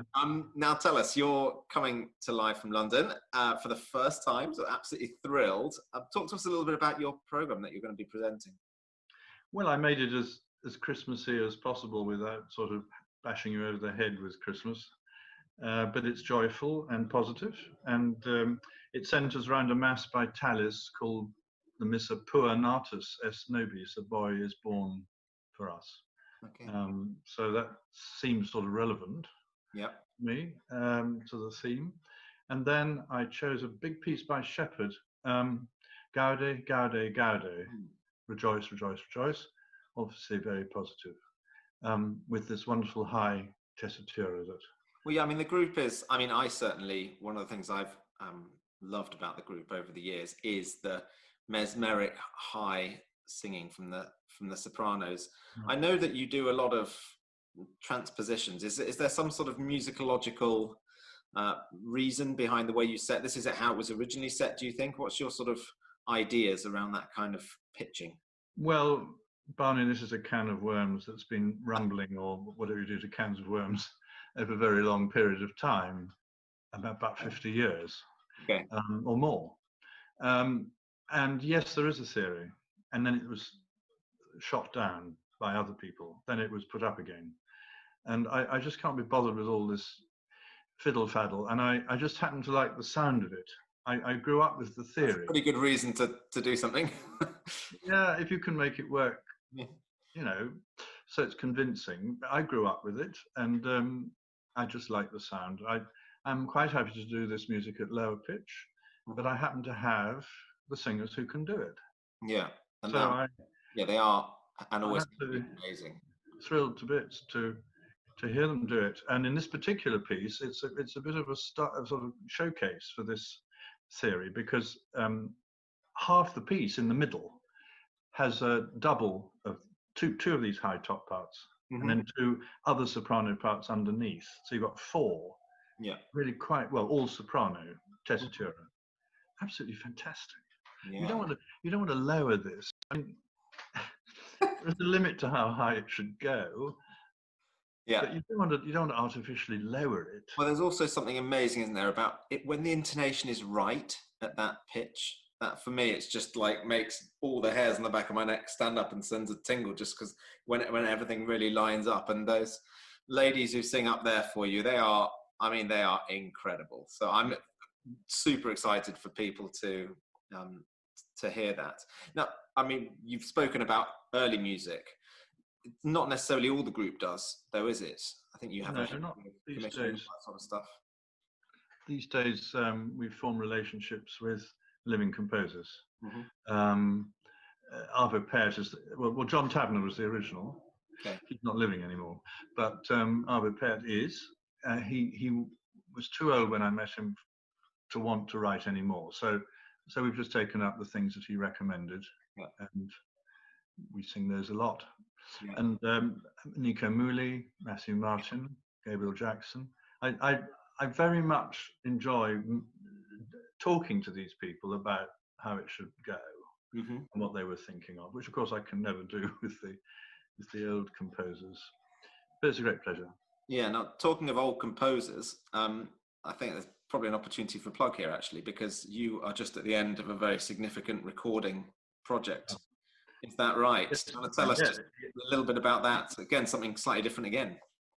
Yeah, thank you. You know, this was a career-long activity for us, which was recording all of Josquin's masses. Okay. 18 of them. In fact, 19 we recorded. They will be ready. Well, they are now ready, in fact, for the anniversary of his death 500 years ago in August next year, 2021. A really big, that if anything is significant, that is 500 years since he died, of the greatest composer of the whole period. And we were just lucky, really. I mean, I started off many years ago in 1986 recording a disc of Josquin because I was doing everybody. I was doing one of Palestrina, one of Tallis, all that kind of sort of not anthology, sort of setting out the boundaries of what I wanted to do. Also very obscure composers like White and Shepherd even and so on. We did all Lass. Well, he's not obscure, but anyway. And Josquin was one of them. It did very well. It won the Gramophone Record of the Year award in '87. Very nice. And so I thought, well, we'll do another one since it did well, and the other one didn't do so well. So I moved on to other people, Brumel, Cardoso. And then I thought, well, maybe there is a series here. I don't like series, incidentally. Okay, we'll keep that in mind. Yeah, you do that. It's live from London malarkey. Don't make it a series. Well, eventually I did make it a series, and here we are. We've just finished it, but the timing is nice and happens to span in our career from '86 to 2021. It's going to look like anyway. And these pieces are difficult. They're not immediately obvious. The impact of them is quite recessed. Just as a really intellectual thinker. The vocal parts are very wide, which was all right in his day when they were singing in a little chapel, but we have to sing them in symphony halls, with thousands of people. We're not mic'd. Yeah. How do you project? Well, how do you, Barney, as a singer, project a two-octave range into a symphony hall? Well, with great difficulty. I have to say, actually, that's my point, really. In VOCES8, something that we do quite a lot with this sort of repertoire is often match. I will often sing with the first tenor, and Katie will often sing with the second soprano. So actually, we end up with two different voice types on each part. And then you've each got your octave, haven't you? And then that sort of fifth in the middle where you cross over. So we sometimes deal with it like that. Yeah, we do too. I think that's what we did right from the start, actually. I can't remember now. But we had to cover these enormous ranges. Even on disc, it has to be, convincing, every note sung properly. Yeah, well, it's got to be well compressed, hasn't it, on a disc? You can't have one note that's really loud and one note that's not audible. You have to have evenness across the range, which is absolutely, and phrased across the range. Yeah, that's one thing. You heard it here first, people. From the great man himself. You got a phrase across the range. Yeah, it's true. Hard. Now tell us, where can we find this music? Where can we find your discs? Amazon, Hyperion. The Gimel website is on Hyperion. Okay, great. Yeah. Brilliant. Well, we'll go and look those. Downloads, all the usual. All the usual places. Yeah. Just try and pace a little bit of money towards acquiring it. Good plug. Well, look, to encourage people, why don't we finish with hearing the group sing a piece actually that we filmed here, not for this project, but filmed here in the centre. A bit of Guerrero, Ave Virgo Santissima. So tell us, just whet our appetites for this little performance by telling us why you love this piece so much. Well, this is a 4-minuter by Guerrero, who was famed for his ability to set words that praised the Virgin Mary. So it's Christmassy in that sense, but it's also just about the most famous piece to come out of that period, apart from the Allegri and one or two pieces by Tallis in England. But no, this piece is really a piece in highlights. And one of the lovely things about it is that it's a canon between the top two parts, the two soprano parts, and they sing exactly the same melody 2 bars apart, I think. So it's a absolutely straightforward canon, but the beauty of it is just mesmerizing. Mm-hmm. It's lovely. Well, let's enjoy it. And Peter, thank you very much for coming on today. We'll look forward to hearing you and your scholars in the middle of December. Thank you very much. Thanks for having us. Pleasure. This is Ave Virgo Sanctissima by Guerrero.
Isn't it just breathtakingly stunning? Stunning music, stunning singing. Thank you very much to the Tallis Scholars. I'm sure that will have brought everybody a reflective moment, no matter what's going on in your day. Actually, one of the treats for me in these festivals is that I get to produce the concerts. So I'm sitting in the brain of in the hub with the headphones on. It's quite difficult to maintain concentration, to really listen critically, because it just takes you to another place, doesn't it? Beautiful music there, Ave Virgo Sanctissimo by Guerrero, and we can't wait to have the Tallis Scholars with us singing a beautiful program of mostly early music. Now we have one more artist to talk with today. After that, I'm going to be playing another new track by VOCES8. So thank you very much for staying with me this long. This final artist is another one of our international guests, internationally renowned as well, of course, not just for their singing, but also because they run what, in my view, is one of the most successful new music festivals. I think it's maybe over 10 years old now, but that's still quite new, certainly when you look at some of the other festivals in their country, especially in Germany, and that's the International A Cappella Festival in Leipzig, which is, of course, run by Ensemble Amarcord. A nice tie-up here because the guys from Amarcord, all former members of the Thomas Kirker Choir, which has a nice link also, of course, to Bach's Christmas Oratorio. But why should I tell you that when we can have their top tenor, Wolfram? And I caught up with him yesterday. I'm now joined by Wolfram from Amarcord. Thank you very much. Coming to us from the glorious Leipzig today. Is that correct? That is so correct. Sunny Leipzig today. It's very nice to see that you've got a knight over your right shoulder. Lots of history by the looks of things in that office. True. It's so the war room. Yeah, the war room. Let's start then by talking about a bit of history. So tell us a little bit about Amarcord. Well, we all have been Leipzig choristers of St. Thomas's Boys Choir, which is the choir that Johann Sebastian Bach spent the final 27 years of his life at. And he wrote, I think almost all the important stuff in Leipzig, almost. And of course, for us, the guys that were there 250 years ago. Yeah. So, Amarcord is, we all have been choristers of St. Thomas Boys Choir. So there is no external voice in that group. And we just decided after, leaving the choir, or actually I was still in the choir, to move on with singing. And the five of us are the five of us since 28 years now. Wow, 28 years. It was in 92, yeah. Dude, that makes me feel old. Wow, okay. Yeah, the funny thing is, actually, I wanted to celebrate my silver year this year with the group because I joined the group in 95 and I'm there for 25 years now. So this is my silver wedding. Congratulations! The group. Just sort of never quite clocked it's that long. All right, we'll have to send you a silver spoon or something for your war room. Yeah, I look very young. I know. Now, just talk to us a little bit about the lineup of the group. You say you've got 5 singers. How do those singers actually? Because I mean, I've kind of always wanted to ask you: do you consider yourself a high tenor, a countertenor, an haute contre? Because you sing the top part, don't you? Exactly. I'm the top part. I'm the first tenor for now. Yeah. And then we have a second tenor. This is Robert. Mm-hmm. And he's also the youngest member of the group. He joined the group in 2013, but he got so integrated in the group. Mm-hmm. I imagine and I hope and I guess that he will stay with the group and we will stay as the 5 of us that we are. Yeah. Then we have the baritone Frank. He is a founding member. Actually, all of the 3 others are founding members since 92. So Frank is the baritone, and he can play libero, we say in German. He can play left foot and right foot and defense, offense. Always comes back to football. Goalkeeper. He can do anything. Yeah. So and then we have the first bass, which is Daniel. Daniel is also responsible for lots of programming for the group. Okay. So he's brilliant. He's a brilliant mind because he studied while we started with this group. He studied medicine. So he's actually a ready doctor. He doesn't work as a doctor, but and that is perfect for a singing group. He is an ENT. No way. he can give us all the hints that we need. Yeah, okay. And has he ever scoped you? Has he ever stuck anything down your? In the early days. Okay. But he has all the knowledge when we have questions, and he has the contacts to the important doctors once we are on tour, for instance, and all these things. So he knows what to do. He tells you what to buy in America when you need antibiotics, something. It's just brilliant to have him. And then we have the low bass, which is Holger. And when I joined, well, this is some kind of an insight.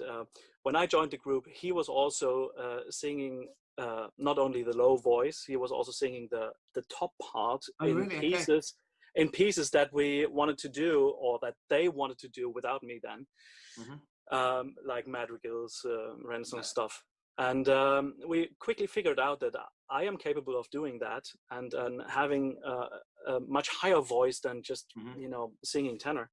And so you mix your falsetto in then for the high stuff. Well, he was using the falsetto. I'm using the mix. It is, I'm just heading higher and higher, and the mix is just, the chest voice is getting less. And the voice, so I think every man would love to sing in that way, with a mix that just goes up. It's unfair. Yeah, a lot of them actually, they regularly ask me after concerts if they are singers too, and how do you do that? Well, I have to be honest, I have no idea. Yeah, it's just normally the answer, though, isn't it? Yeah, it happened to me. It happened to me, and then sometimes. Yeah, and I just cultivated it with good teachers. So I am capable of singing the D and E. Well, in public, this is the highest I do. I could go a little higher, but no one wants to hear that. So that is how we settled in the lineup after I joined the group. And that's pretty much how it is now. So we have a whole spectrum up to, well, I think high alto. I think it's quite unique, actually. I'm excited for people to experience the concert, because amongst all the groups that are coming in the festival and has been in the first festival, I think in the whole world, actually, I think you guys have a very unique setup and a unique sound. So it'd be really nice.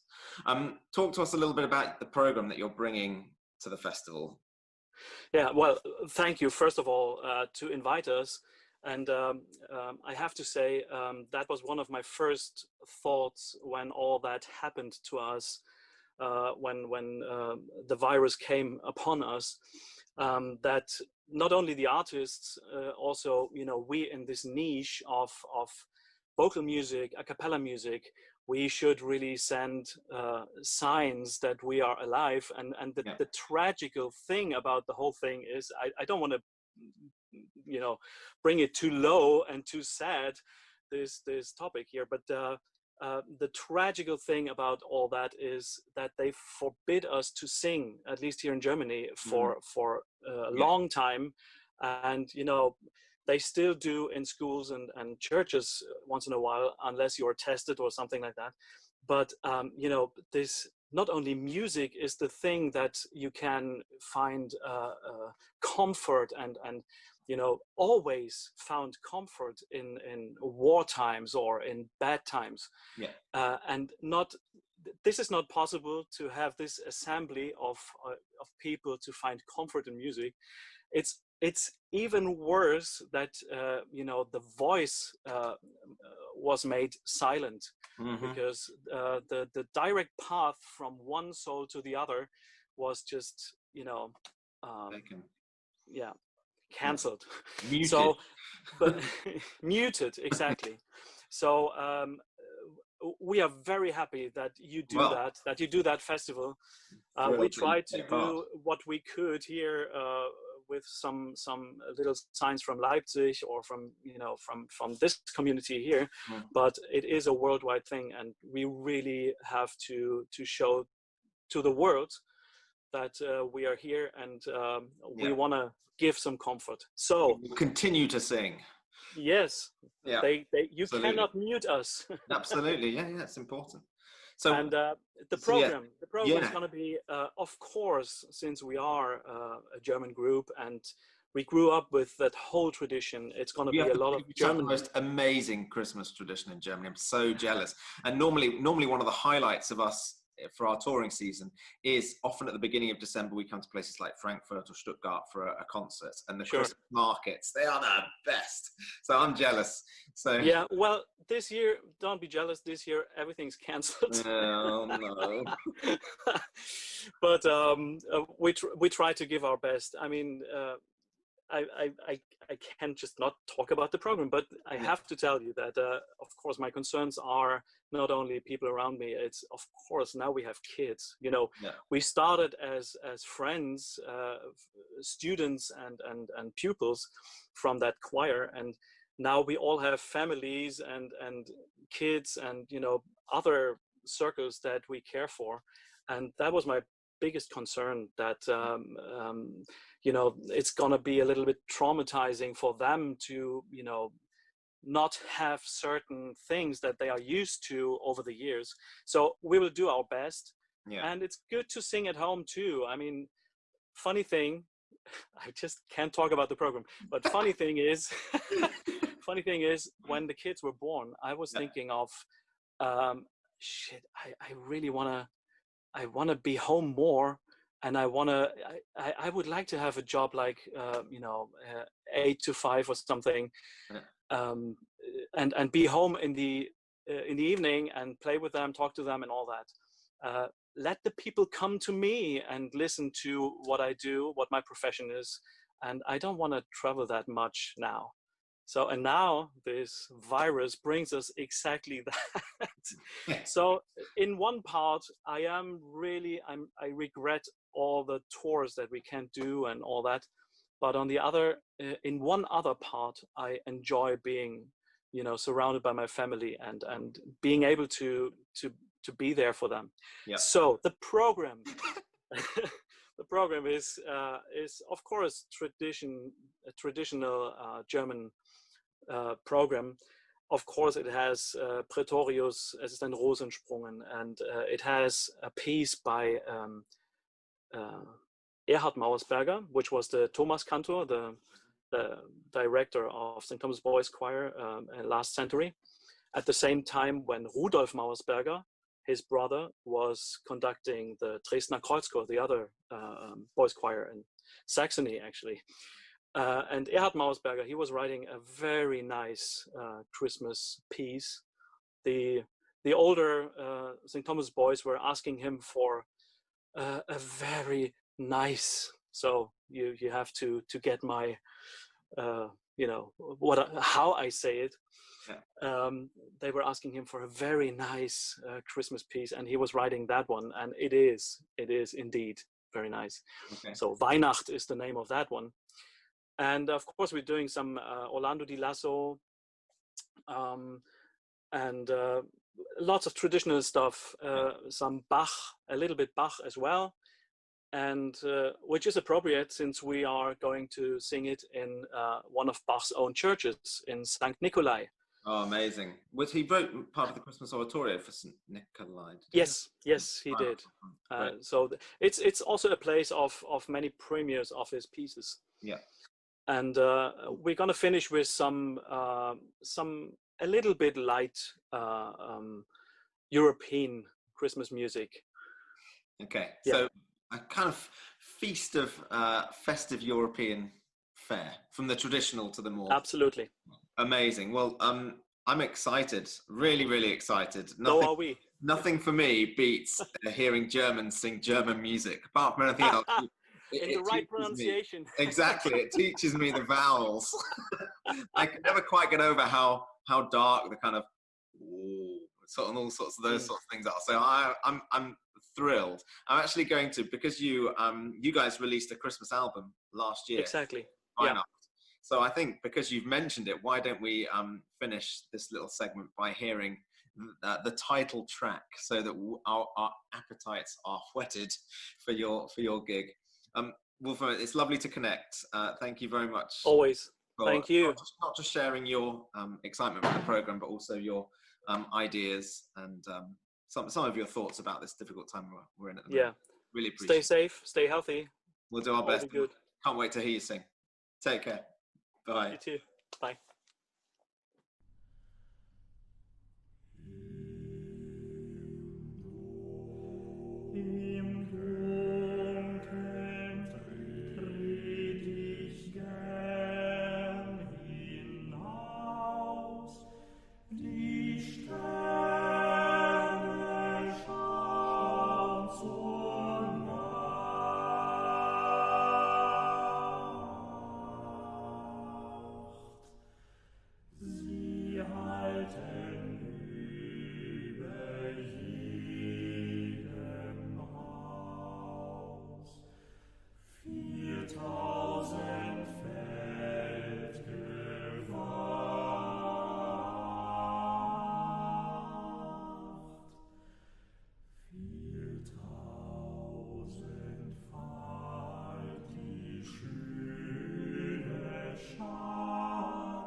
Lovely singing there from Ensemble Amarcord. You could hear, actually a very good example of Wolfram doing his fantastic role as the top tenor and that sort of mixed voice he was talking about. And we're thrilled that they're going to be bringing us their take, mostly on a German Christmas, but bringing us some fantastic European classics as well. That brings me to the end of my artist interviews for today. Thank you very much if you're still here. Thank you, of course, if you've already supported our festival.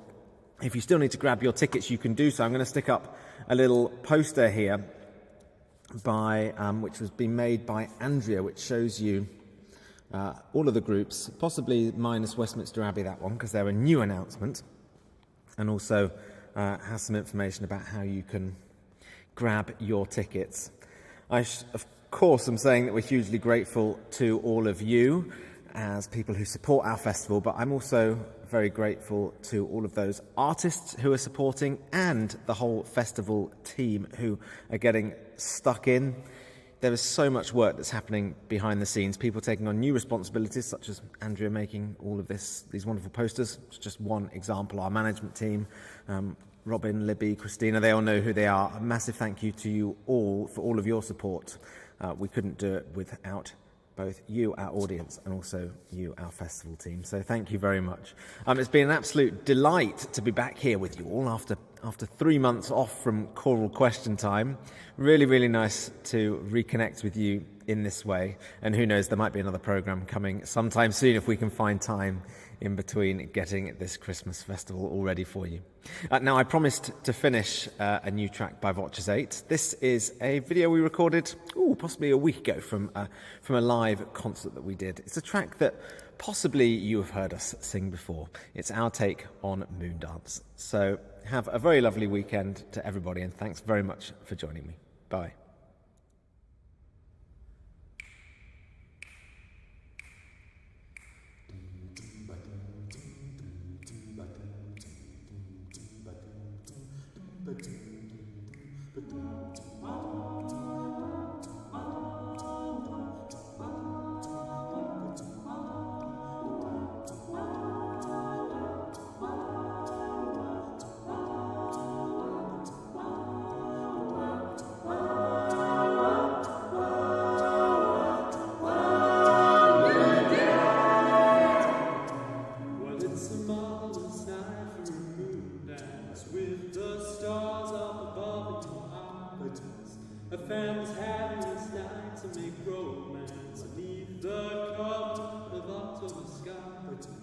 And all the leaves on the trees are falling to the sound of